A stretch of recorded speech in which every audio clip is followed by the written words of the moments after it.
Hello and welcome to Big Sky 35.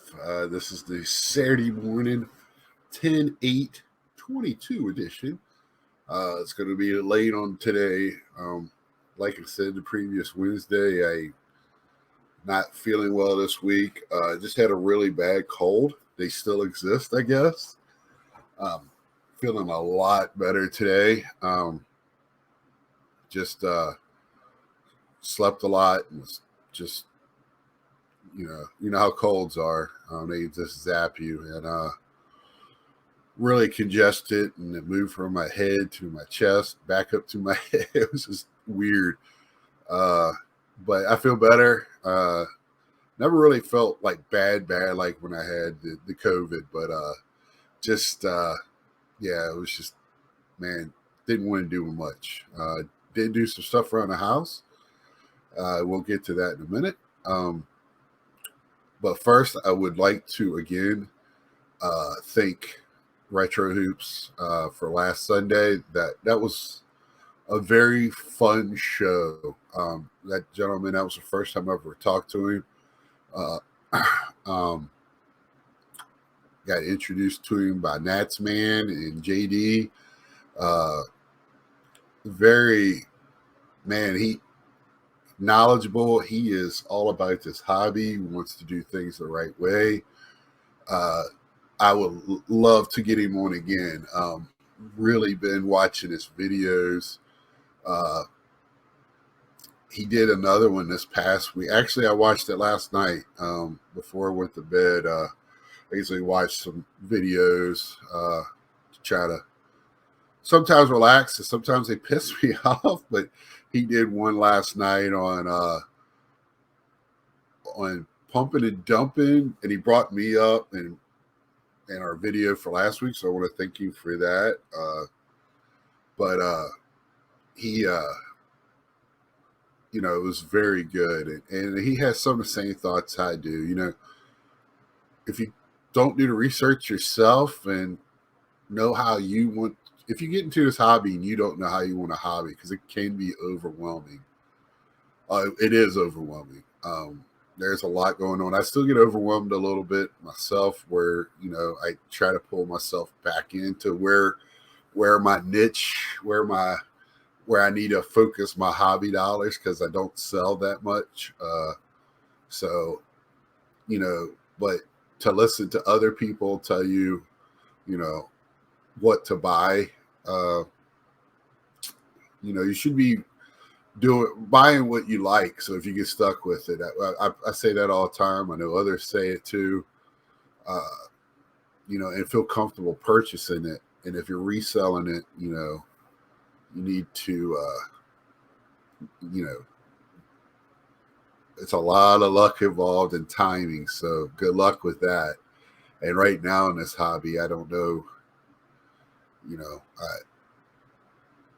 it's tough. It's tough. And a lot of things are very overpriced. And I think people that have been in the hobby for a little bit, that's why I think, vintage is going up, because people understand the dollar value holds in vintage and not the new cards. The newer people have figured that out, where some of us have been around a little bit.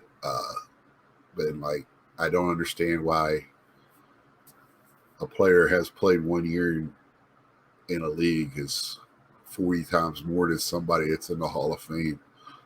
So I think that's got figured out. But enough on that. And you should reach out to anybody, friends, your LCS owners, your people at the show, at shows, not just us. Anybody can make a video. You don't have to have knowledge whatsoever to sit there and go, hey, look at this card I got.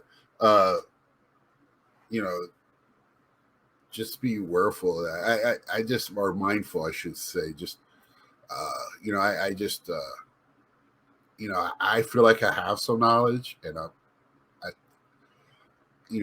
if you ask me, if I don't know it, I have friends that I know in this hobby that I can get answers from, and I've proven that here in the last month. And this hobby's awesome when it comes to that, and it's all free.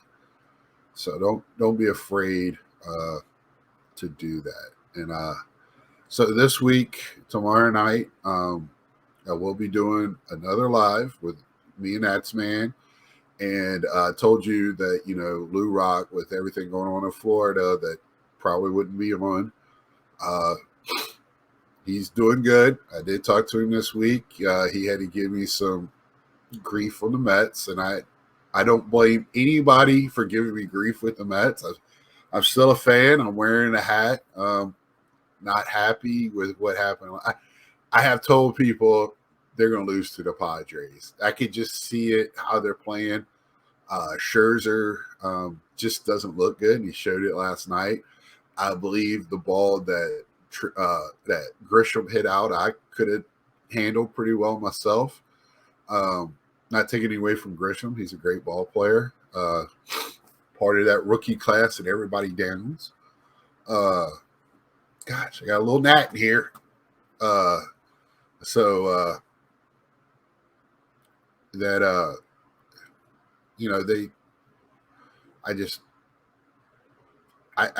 think the playoffs are going to be fun because there's enough good teams to make it fun. And, I was happy. This is the one time you'll see me rooting for the Phillies. They're playing the Cardinals, and when you're an old Mets fan like me, we have a deep hatred for the Cardinals. So it's just something that goes back to 80s and 90s. And, I just haven't liked them since then. And it's not, I still like some of the players, that's how I am. But I will, and the Phillies are in the National League East, so, and I will, unless, we'll get to that bridge when we get there. But, let's get back to the hobby. So JT will be coming on. I don't know if I've said that after rambling on for 2 minutes about baseball. And, which is perfect timing. He does group subs for SGC and PSA. But I want to talk to him about, he sets up at shows. I want to get his vibe on that. He does very good videos for after the vibes on the floor, how the show went, what was hot, what was not, his pickups, and some negatives, and he always ends it with positives, which is a great thing. I've been in management. That's what they teach us to do. When you talk to somebody and it's going to be a negative talk, you always want to end it on a positive to make sure that they don't walk away thinking they're destroyed. But anyway, it's always good to do that. And I can't wait for that. JT's been on here before, a friend of mine, one of my people I can reach out to and talk to, and a great addition to this hobby. And I also want to talk to him about his ComC adventures and touch a little bit on how he's with that route a little bit. So we'll keep it to an hour, hopefully. But JT is one of those guys when I get with, I could ramble a little bit, so it might go a little over. But it will be at 8:00 Eastern time, so we're good on that. See, I still little stopped up. And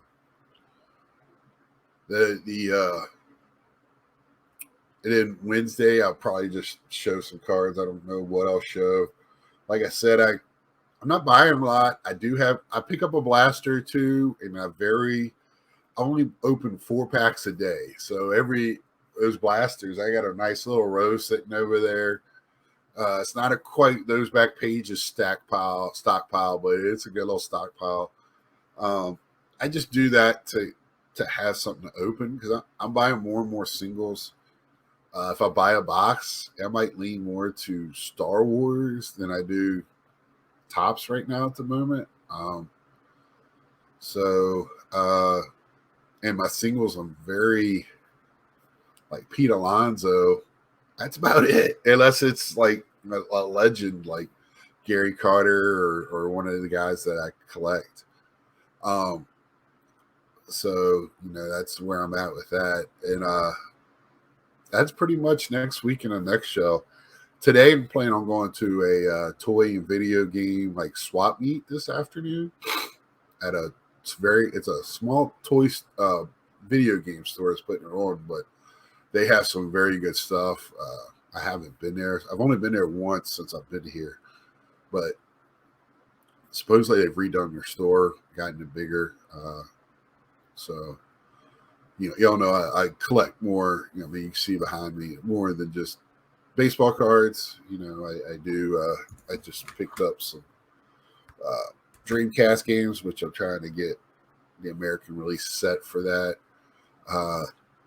which I'm doing very well on. But back to what we're doing today. As you can see, now over this shoulder, I've added some stuff to my wall. One I'm very proud of. Let's see if we can't.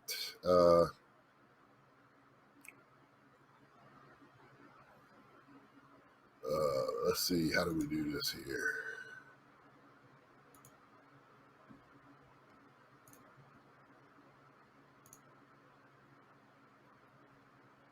And that's not what I want to do at all. That's what I want right there. Okay.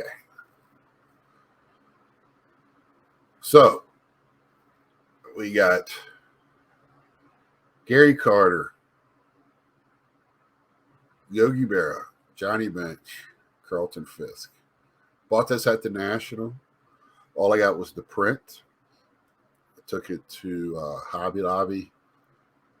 I didn't know where one was near me. I have found one near me here in North Carolina. I haven't been living here that long when I went to the show.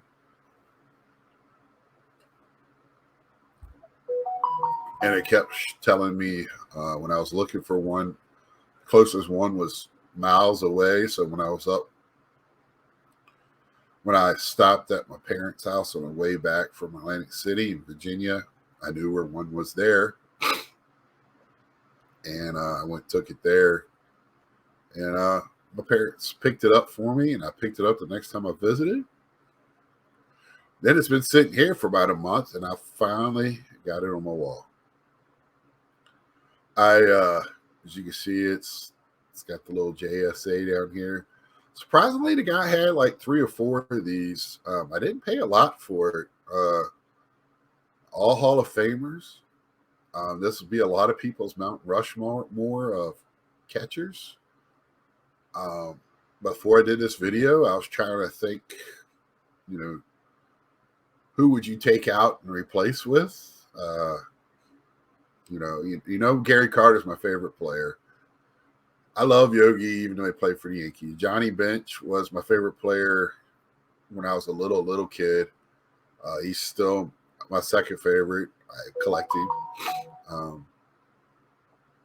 Carlton Fisk, a lot of respect. I don't really collect him, but I'm starting like another little side venture where I'm picking up like catchers. I would like to get his rookie card. Yogi, I probably that's I'll win the lottery to get that rookie card, but maybe I'll start picking up some Yogi other cards. I do have a few Yogis in my collection.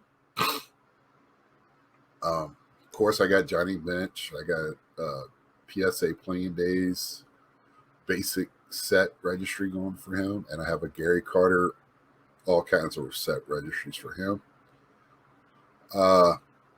I just love this. This is at I believe they have luncheons for the Hall of Fame members the week of the inductions, and they did like interviews with different people, and somebody told me this is like a lake. I have not been there.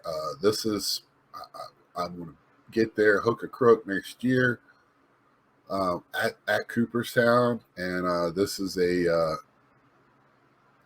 video picture they took after the interview process. They did some television interviews, and I just love this picture. I as soon as I saw it, I was like, I gotta have it. It's one of those. It was not going to stay at the National, and I waited till the very end of the day to pick it up, so I didn't have to carry it around. And I did pick up at the same guy. I had a David Wright autobiography of him, and so that was a very, very good day for me. Picking up 9 cards and just picking up some stuff that very, very, you know, more than dollar value to me in my collection. Both of those pickups. So showed you the book, but this one here, you know, if you follow me on Instagram or we're friends on Facebook, you've seen this picture. I posted it earlier this week. And let's just, if I can, you know, we'll talk a little bit about them. Let's see, we'll stop screen. Trying to get this better for this, and oh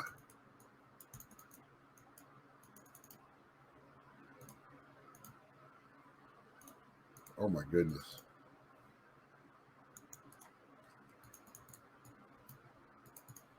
Anyway,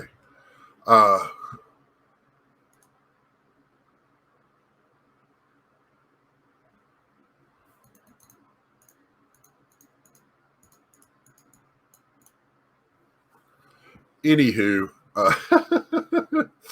let's see if I can't change it like this. Let's see. Present. I ain't gonna edit any of this out either. I want y'all to laugh with me as I'm trying to do this.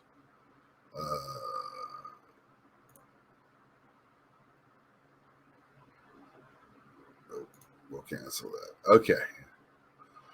Anywho, I'm really, oh, there we go. Okay. So this is what I wanted right here.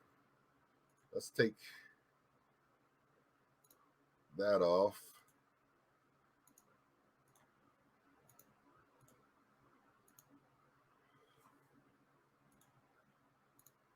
Yeah, let's just go with this. So we're going to start with Carlton Fisk. He had a WAR of 68.5. He had 2,356 hits as a catcher, 376 home runs, and a batting average of 269. So, you know, catcher, they're known more for their defensive playing, but he was definitely an addition. This was a number, he had 128 stolen bases. So that's pretty darn good for a catcher. You don't really think of that. He was a Rookie of the Year, 11-time All-Star, Gold Glove, 3-time Silver Slugger. So that was Carlton Fisk. Johnny Bench, 75.1 WAR, 2,048 hits, 389 home runs. And he had 68 stolen bases. He wasn't no slouch. He probably got him when he could. He was a 2-time MVP, and I'm getting all this from Baseball Reference. I love his website. I think most people do. It's just a one-stop for everything you need for a player. He was 2-time MVP, 14-time All-Star, 10-time Gold Glove, Major League Player of the Year, Rookie of the Year, 2-time World Series MVP. So that's excuse me, a heck of a resume. Yogi. We could go all day with Yoginisms. That's the other. Yogi's going 59.4 WAR. He had 2,150 hits, 358 home runs, batting average of 285. I bring that up with catchers because they break down, their bodies start breaking down, and usually the hitting is the first thing that goes. Well, usually they're behind the plate, then they're hitting, but it kind of just all kind of falls apart. He had 30 stolen bases, but he scored 1,175 runs. That's pretty darn good. 3-time MVP, 10-time World Series, which we all know with the great Yankee teams, 18-time All-Star. That's just simply awesome. Then my guy, Gary Carter, who's not the GOAT by any means or nothing. I just like the way he played.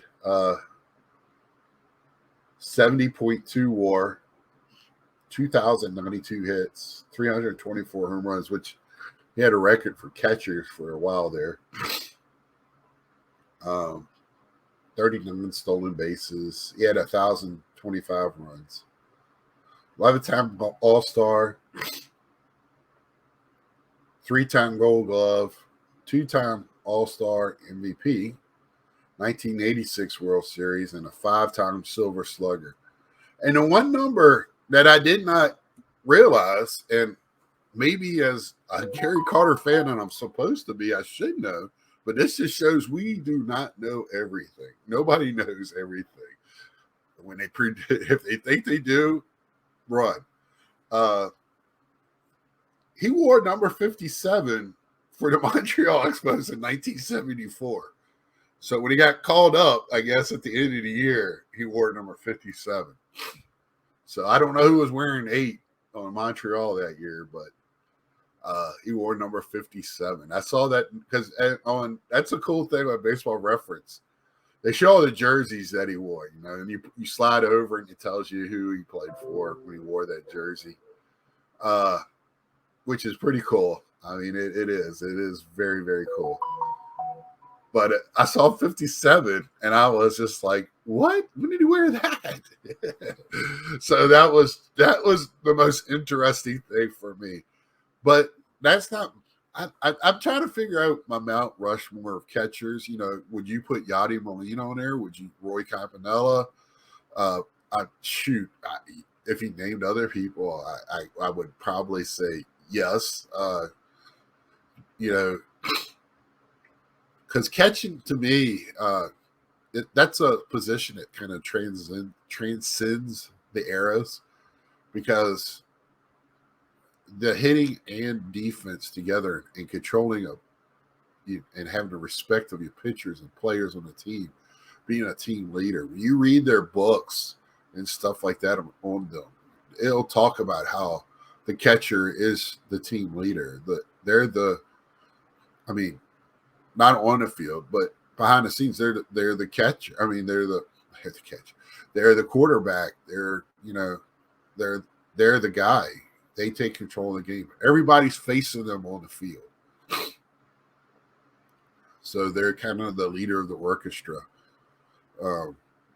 So, the ones that have respect for the other players and play well in the field. Yadi's a great. I have a lot of respect for. See, I'm not a Cardinal fan, but I have a lot of respect for what Yadi has done in his career, and how long he's played. The respect that they gave those 3 men walking off the field together. I got teary-eyed for them 3 to be able to do that. I'm getting chills right now thinking of it. So, that to me was great. So just let me know down below, who would you take out and put in this Mount Rushmore? I have memories. Of course, they're not live memories, but I do have for Gary Carter, Carlton Fisk, keeping the ball fair, Johnny Bench. My biggest memories of Johnny Bench is the baseball bunch, and when I read his book for a book report as a kid, he caught a ball barehanded, and I asked him if that was true, and he said yes. I just thought that was to get his point across that the guy wasn't throwing hard enough was just incredible. And Yogi, just the things that Yogi says, and his love for the sport and the players, the respect he shows to the game. It's amazing. But, let me know. As you can tell, I love this. It's going to be over my shoulder in almost every video. It's just something that I love. This is going to probably be at the foot of my casket. Instead of a picture of me, it would be this picture. So until next time, till tomorrow night, please come with your questions. JT, we all know and love JT, Triple Crown 24, if you don't know who I'm talking about. We're going to have some fun and pick his brain, and let's make him uncomfortable. Until next time, see ya.